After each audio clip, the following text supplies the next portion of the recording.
السلام علیکم ورحمۃ اللہ وبرکاتہ۔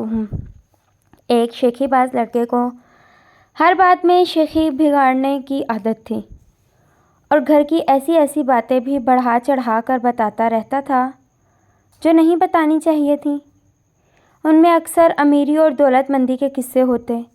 ایک دن مدرسے سے آتے ہوئے اس کا کوٹ جو ایک طرف سے ادھڑا ہوا نظر آیا تو لوگوں نے کہا، بس دیکھ لی تمہاری امیری، کوٹ تک پھٹا ہوا ہے۔ اس نے کہا، مجھے آج صبح خیال ہی نہیں آیا، ورنہ کوئی اور کوٹ بدل آتا۔ صرف یہی کوٹ تو نہیں، سچ جانو کہ ہمارے پاس کوٹوں کی ایک پوری الماری اور نوٹوں کا ایک کالا ڈبہ بھرا رکھا ہے۔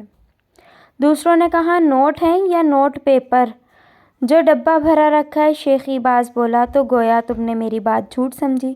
خدا گواہ ہے، کوٹوں کی الماری میں نوٹوں کا ایک سیاہ ڈبہ بھرا رکھا ہے۔ اتفاق سے یہ باتیں اس وقت کوئی چور بھی سن رہا تھا۔ وہ چپکے سے اس کے پیچھے ہو لیا اور لڑکے کا مکان دیکھ لیا، جس کے چند دن بعد ہی اس کے ہاں چوری ہو گئی اور وہی نوٹوں کا سیاہ ڈبہ چور اٹھا کر لے گیا۔